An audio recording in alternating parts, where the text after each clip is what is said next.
안녕하세요. 책과 함께하는 시간입니다. 오늘은 영혼이 치유되는 담담한 사랑 이야기 준비했습니다. 중국의 에세이스트 무무의 책에서 세 가지 이야기를 골라보았습니다. 첫 번째 이야기입니다. 제목 꽃다운 시절. 이 이야기의 주인공은 아버지의 초등학교 시절 친구다. 두 분은 몇 년이나 연락이 끊겼었는데 어느 날 갑자기 친구분이 찾아와서 다시 만나게 되었다. 그날 백발이 성성한 두 친구는 서로 손을 맞잡은 채 목이 메어 한동안 말을 잇지 못했다. 친구분이 온 이유는 아버지에게 커다란 비밀을 털어놓기 위해서였다. 그는 이 비밀을 품은 채 몇 날 며칠 밤을 샜다고 했다. 아내에게도 자식들에게도 친척이나 다른 친구에게도 말할 수 없는 비밀이라 옛 학교 친구인 아버지를 찾아온 것이다. 아버지는 아껴뒀던 좋은 술을 꺼내고 어머니에게 볶은 땅콩과 삶은 달걀을 안주로 내오게 했다. 두 분은 저물어가는 노을을 배경으로 술잔을 기울였다. 금싸라기 같은 가을 햇살이 탁자 위에 한가득 뿌려지는 가운데 아버지의 오랜 친구는 천천히 이야기를 털어놓기 시작했다. 40여 년 전, 그는 등이 곧고 눈빛이 반짝거리는 청년이었다. 당시 그는 한 고등학교에서 임시 교사로 일하고 있었는데 워낙 재미있게 잘 가르쳐서 학생들에게 인기가 높았다. 그는 이른 나이에 중매로 결혼을 했다. 상대는 옆마을 처녀였는데 수더분하고 착했지만 배움이 짧고 외모도 아름답지 못했다. 그러나 그의 부모님은 허리가 굵고 어깨가 튼실하니 일 잘하고 애도 잘 낳는 것은 물론 남편 내조도 잘할 것이라며 그 처녀를 사뭇 좋아하셨다. 효자였던 그는 부모님의 뜻에 따라 군말 없이 그녀와 결혼했다. 부부가 됐지만 그는 아내와 많은 시간을 보내지 못했다. 평일에는 학교에서 숙식을 해결하고 주말에나 집으로 돌아왔기 때문이다. 집에서도 그는 수업 준비와 숙제 검사에 여념이 없었고 아내는 나름대로 밭일이며 집안일로 바빠서 부부는 거의 대화를 하지 않았다. 다행히 천성이 착한 아내는 그에게 아무런 불만도 말하지 않았다. 게다가 손이 재바르고 야무져서 집 안팎의 살림을 흠 잡을 데 없이 해냈다. 덕분에 그 역시 이런 생활에 별다른 불만을 느끼지 않았다. 한 여학생과 사랑에 빠지기 전까지는 말이다. 그녀는 다른 반의 학생이었다. 당시 19살이었던 그녀는 키가 크고 늘씬하며 성격도 활발하고 가무에 능해서 여러모로 눈에 띄었다. 두 사람은 새해를 맞아 학교에서 개최한 예술제에서 함께 사회를 맡으며 서로의 존재를 알게 됐다. 그는 그녀의 유려한 말솜씨와 자신감 넘치는 태도에 깊은 인상을 받았고 그녀는 그의 남자다운 풍채와 매력적인 목소리에 끌렸다. 예술제 이후 둘은 점점 가까워졌다.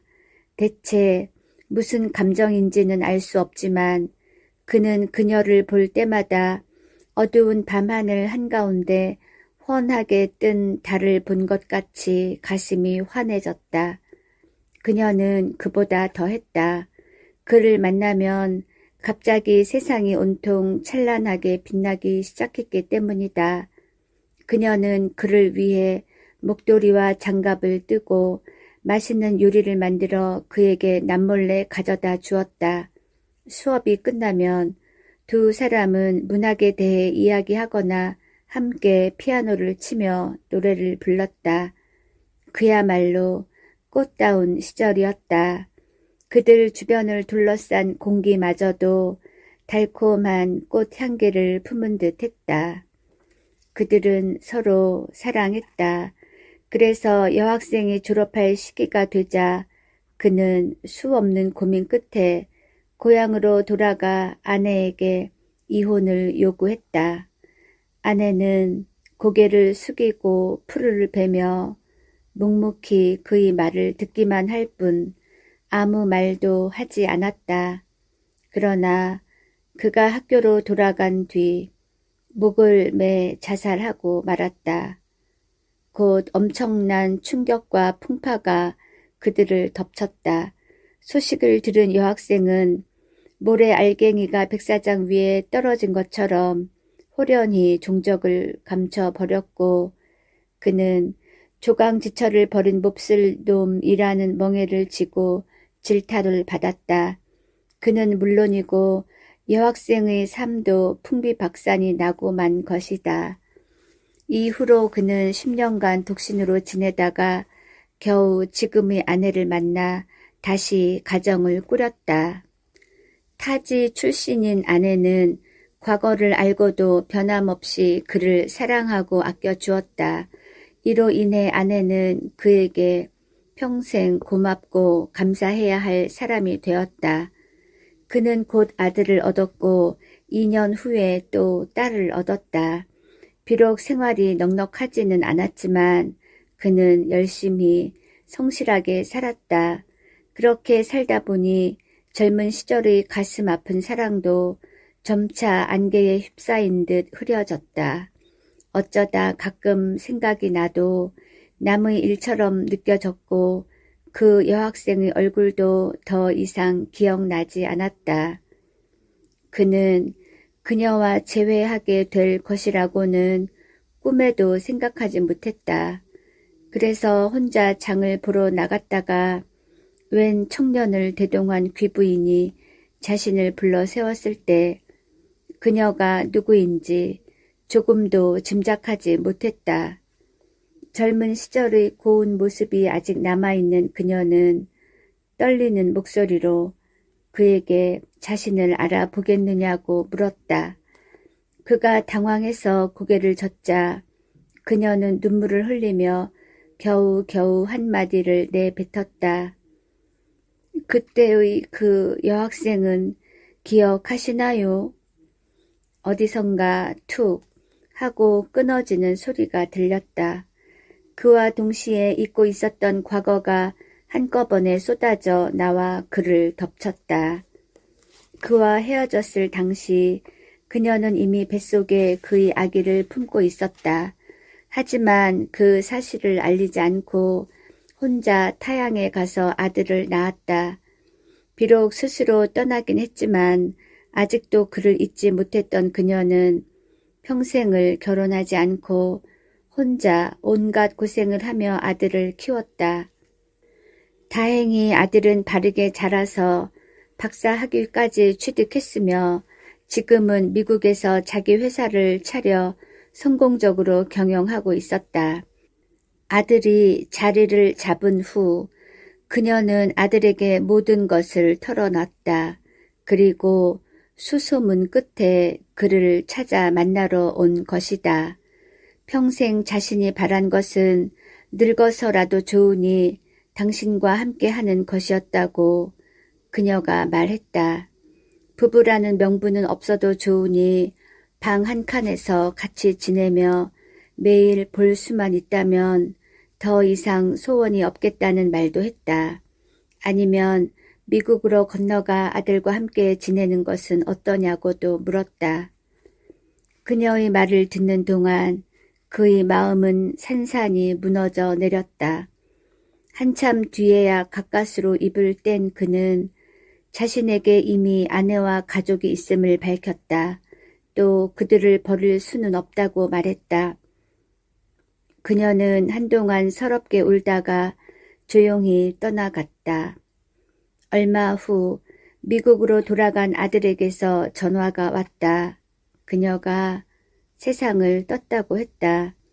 그를 만나러 왔을 때 그녀는 이미 회복 불가능한 상태였다. 그를 만나고 온 뒤 죽을 때까지 그녀는 더 이상 살 의미가 없다며 식음을 전폐했다. 그런 상황에서도 아들만은 끔찍하게 생각해서 매달 반찬이니 먹을거리를 잊지 않고 보냈다고 했다. 그는 아무도 없는 곳에 숨어서 가슴을 부여잡고 울었다. 꽃다웠던 시절의 기억이 한바탕 꿈처럼 허무했다. 집으로 돌아온 그를 보고 아내가 깜짝 놀라며 눈이 왜 그렇게 빨개졌느냐고 물었지만 그는 아무렇지 않은 척 고개를 저으며 말했다. 밥 다 됐소? 어서 식사합시다.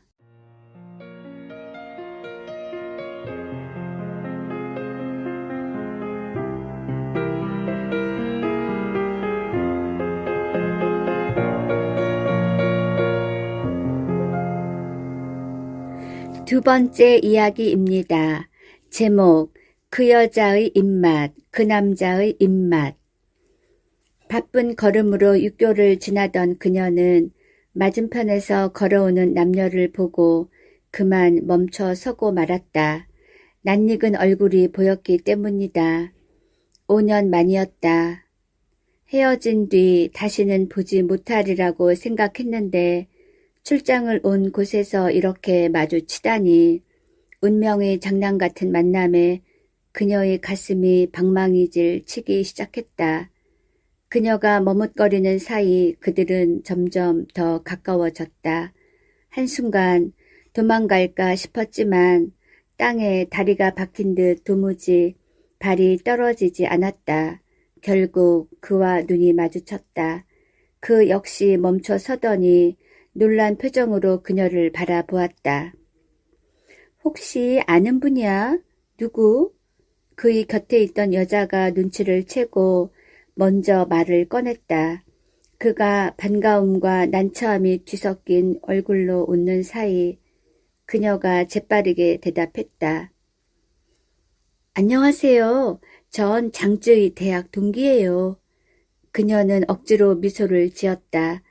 그리고 그 순간 자기 자신조차도 몰랐지만 사실은 그를 많이 그리워했다는 사실을 깨닫고 놀랐다. 곧 어색한 인사와 짧은 대화가 오갔다. 그녀는 장쯔의 여자친구의 이름을 듣고 잠시 당황했다. 자신과 이름이 같았기 때문이다. 비록 한자는 달랐지만 발음은 리첸으로 똑같았다. 우연일까? 아니면 그가 일부러 그녀와 같은 이름을 가진 여자를 선택한 것일까? 그녀는 머릿속이 복잡해졌다. 호텔로 돌아온 그녀는 회사에 휴가를 신청했다. 그리고 밤새도록 뒤척거리며 온갖 생각에 사로잡혔다. 장쯔의 얼굴이 그 따뜻한 미소가 눈앞에 어른거렸다. 마치 그때 그 시절로 돌아간 것 같았다. 추운 겨울날 기숙사 입구의 희미한 불빛 아래 그녀를 기다리던 그의 모습이 그녀가 아팠을 때 지극정성으로 돌봐주던 그의 손길이 자꾸만 떠올랐다. 그녀는 벌떡 일어나 지갑 속의 사진을 꺼냈다. 5년 전 장쯔와 함께 찍은 사진이었다. 사진 속에서 지금과 별반 다르지 않게 웃고 있는 그의 모습을 보고 있자니 자신이 그를 아직도 사랑하고 있다는 사실이 더욱 명확해져서 가슴이 아팠다. 그녀가 그동안 다른 남자를 만나지 못했던 이유도 어쩌면 그를 잊지 못했기 때문이리라. 여태껏 이 남자를 사랑하고 있었다니. 그녀는 자기도 모르게 웃었다. 하지만 지금은 다른 여자가 그의 사랑을 받고 있다고 생각하자 돌연 눈물이 났다. 어릴 적 우리는 울다가도 웃었지만 지금의 우리는 웃다가도 운다라는 친구의 메신저 상태 메시지에 적어둔 문구가 생각났다. 그 말이 무슨 뜻인지를 이제야 제대로 알 것 같았다. 달빛이 방안을 환하게 비추는 가운데 그녀는 상심한 얼굴로 멍하니 창밖을 바라봤다. 아무 의미 없이 켜둔 TV에서는 로맨스 드라마가 한창이었다. 평소 유치하다고 생각했던 드라마였지만 지금은 사랑을 위해 모든 것을 바치는 여주인공이 오히려 용기 있고 대단하게 보였다. 나이가 들면 예전에는 과감하게 저질렀던 일들도 겁이 나서 하지 못할 때가 많다. 그래서 다들 술 기운을 빌리는지도 모른다. 그녀는 천천히 와인을 마시며 그렇게 생각했다. 한 병을 거의 다 비운 후 휴대전화를 들고 5년 전에 마음에 묻었던 전화번호를 차근차근 눌렀다. 여보세요? 누구시죠? 장지였다. 혹시나 싶은 마음에 전화를 걸기는 했지만 막상 그가 받자 말문이 막혀버렸다. 그는 몇 년이 지난 지금까지도 같은 번호를 쓰고 있었던 것이다. 자신의 인생에서 장지라는 사람은 이제 사라졌다고 영원히 다시 볼 수 없다고 생각했는데 그녀는 그동안 그에게 전화해 볼 용기조차 내지 못했던 스스로가 어리석게 느껴졌다. 어렵게 전화하기는 했지만 차마 말을 꺼낼 용기까지는 나지 않았다. 그녀가 잠자코 있자 장지는 잠시 기다리다가 전화를 끊었다. 방 안은 달빛으로 가득했지만 무섭도록 서늘했다. 그녀는 혼잣말처럼 중얼거렸다. 리첸, 넌 사랑받을 자격도 없는 여자야. 그녀는 이불을 뒤집어 쓰고 억지로 잠을 청했다. 설핏 잠이 들었을 때 대학 시절로 돌아간 꿈을 꾸었다. 꿈속에서 장지는 그녀와 함께 매운 수촨 요리를 먹으며 온통 얼굴이 빨개져서 불쌍할 정도로 땀을 흘리고 있었다. 너무 매우면 안 먹어도 돼. 다음엔 다른 거 먹자. 아니야. 익숙해지면 괜찮을 거야. 잠에서 깬 후 그녀는 꿈과 현실이 구분되지 않아 한동안 멍하니 앉아 있었다. 만약 자신이 졸업한 후에 고향인 수천으로 돌아가지 않았다면 지금도 그와 함께일까? 그들이 관계를 먼저 포기한 사람은 그녀 자신이었다. 하지만 그렇다고 해서 지금이라도 그를 되찾기 위한 노력을 하지 말라는 법은 없지 않은가. 다음 날 아침 그녀는 옅게 화장을 하고 일찌감치 호텔 레스토랑으로 내려갔다. 그리고 창가 쪽에 자리를 잡고 앉아 그를 기다렸다. 어젯밤 차마 다시 전화를 걸 용기는 없어서 여기에서 만나자는 문자를 보냈다. 그녀는 창밖으로 지나다니는 사람들과 차량을 바라보며 마음을 진정시켰다. 장지는 시간에 맞춰 도착했다. 하얀 셔츠에 청바지를 입은 모습이 꼭 예전에 그가 그녀를 사랑했던 시절로 돌아온 듯한 착각을 일으켰다. 간단하게 인사를 나눈 뒤 그녀는 그에게 메뉴판을 내밀었다. 자, 먹고 싶은 거 마음껏 골라. 오늘은 내가 대접할게.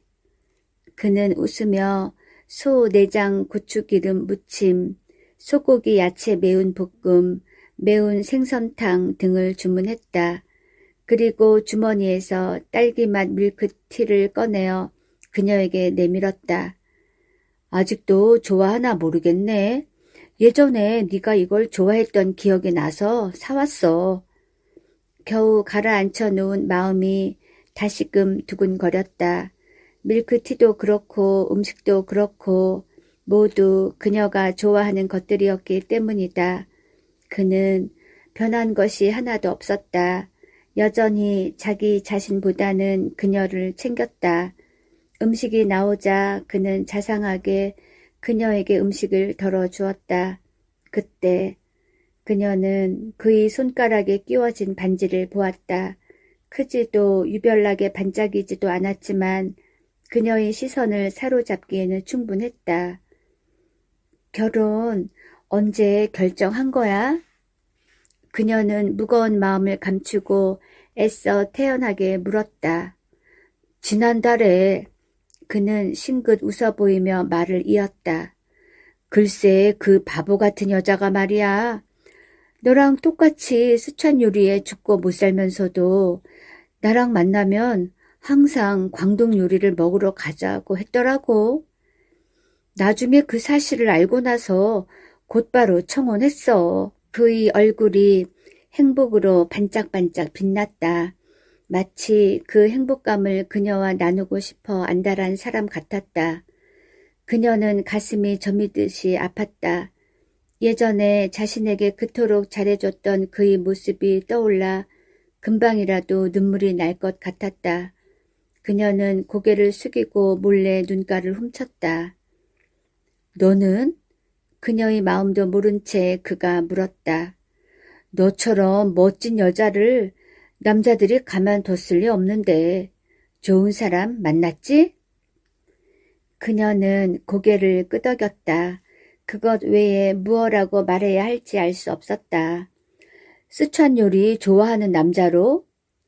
응, 그럼 무지 좋아해. 그녀는 애써 쾌활하게 맞장구 쳤다.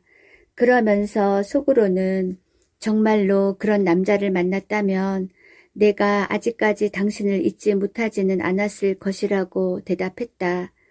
그는 바로 눈앞에 앉아 있었지만 그녀에게서 이미 너무 멀어져 있었다. 다행이다. 정말 다행이야. 그는 또다시 음식을 덜어주며 다정하게 말했다. 스촨으로 돌아온 뒤 그녀는 생각했다. 만약 그의 약혼 반지를 무시했다면 어땠을까? 반지를 못 본 척하고 그에게 솔직히 고백했다면 혹시나 결과가 달라지지는 않았을까? 하지만 그럴 리 없다는 것을 그녀도 잘 알고 있었다.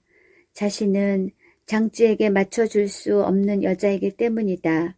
물론 처음에는 그의 담백한 입맛에 맞춰서 맵고 자극적인 스촨 요리를 멀리할 수는 있어도 평생 그 음식을 먹지 않고 살 수는 없었다. 어차피 그들의 관계는 또다시 끝을 맞이했으리라.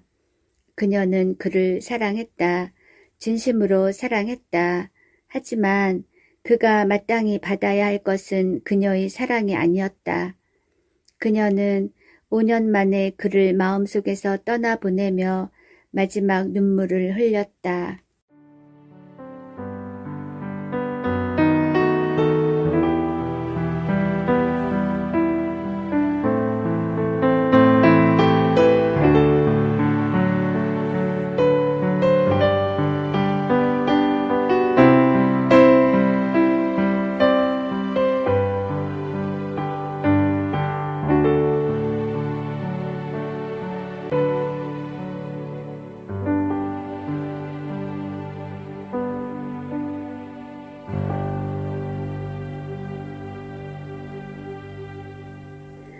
세 번째 이야기입니다.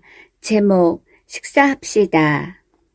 어느 주말, 남자는 세 사람을 식사에 초대했다. 둘은 직장 상사, 하나는 오랫동안 알고 지낸 친구였다. 점심때쯤 그는 약속을 확인하려고 전화를 걸었다. 모두 문제없다며 흔쾌히 대답했다. 남자는 고급 식당에 좋은 자리를 예약하고 약속 시간 30분 전에 먼저 식당에 도착했다. 종업원이 자리로 안내한 뒤 남자에게 바로 음식을 준비하면 되겠느냐고 물었다. 남자가 그러라고 하자 또다시 물었다. 기본 세트로 드릴까요? 아니요, 680위안 세트로 주세요. 이 식당은 중국식 전골 요리인 후어거 전문점으로 제공되는 양에 따라 180위안, 380위안, 680위안 세트로 나뉘었다. 남자는 남에게 한턱 낼 때 인색한 사람이 아니었기 때문에 가장 비싼 세트를 시켰다. 주문을 마치고 남자는 상사 한 명에게 전화를 걸어 어디쯤 왔느냐고 물었다. 그러자 상사가 곤란하다는 듯 말했다. 이거 미안해서 어쩌지? 아주 중요한 고객이 하필 지금 만나자고 하네. 난 오늘 못 갈 것 같아. 괜찮습니다. 급한 일 먼저 보셔야죠. 남자는 종업원을 불러 주문을 바꿨다. 380위안 세트로 주세요. 한 사람이 못 오게 돼서 680위안짜리는 양이 너무 많을 것 같네요. 사실 음식이 좀 남는 것은 상관없었다. 하지만 오늘 이 자리를 마련한 것은 바로 그 상사에게 어떤 일을 부탁하기 위해서였다. 그가 오지 못하게 됐으니 굳이 비싼 음식을 시킬 필요가 없어진 것이다.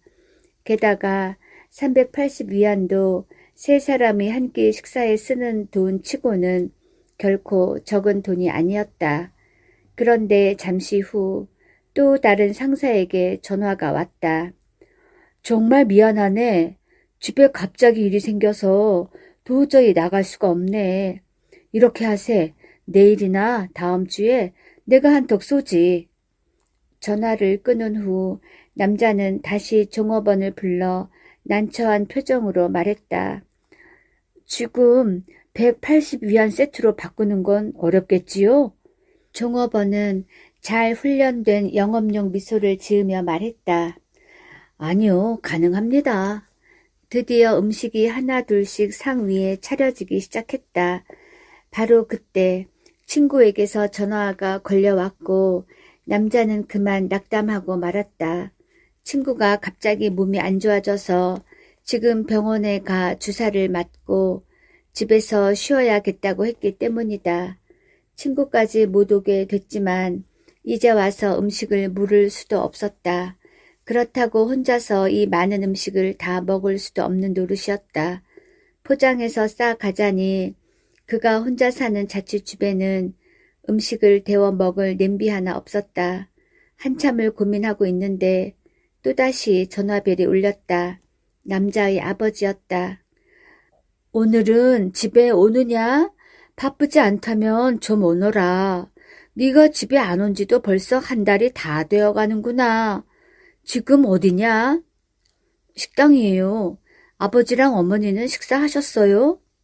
아직 안 먹었다. 그럼 이리로 와서 저랑 식사하세요. 아버지는 한참 동안 말이 없었다. 그러더니 까슬까슬한 목소리로 남자에게 물었다. 지금 같이 밥을 먹자고 한 게냐? 네, 같이 밥 먹어요, 아버지. 제가 사드릴게요. 어머니 모시고 얼른 나오세요. 통화를 마친 후 남자는 그동안 애써 외면해왔던 사실 한 가지를 떠올렸다. 그것은 바로 여태껏 수많은 사람에게 식사를 대접했으면서 유독 부모님에게는 단 한 번도 밥을 사드린 적이 없다는 사실이었다. 직장이 먼 탓에 그는 일을 하면서부터 집에서 나와 살았다. 평일에야 못 가는 것이 당연하다지만 주말에도 집에 가는 일은 드물었다.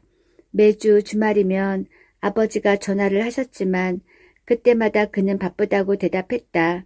실제로 그에게 주말은 한국어나 기업관리, 국제무역, 컴퓨터처럼 업무에 필요한 공부를 하거나 사람들을 만나 식사를 하며 친교를 쌓는 시간이었기 때문에 집에 갈 짬이 나지 않았다.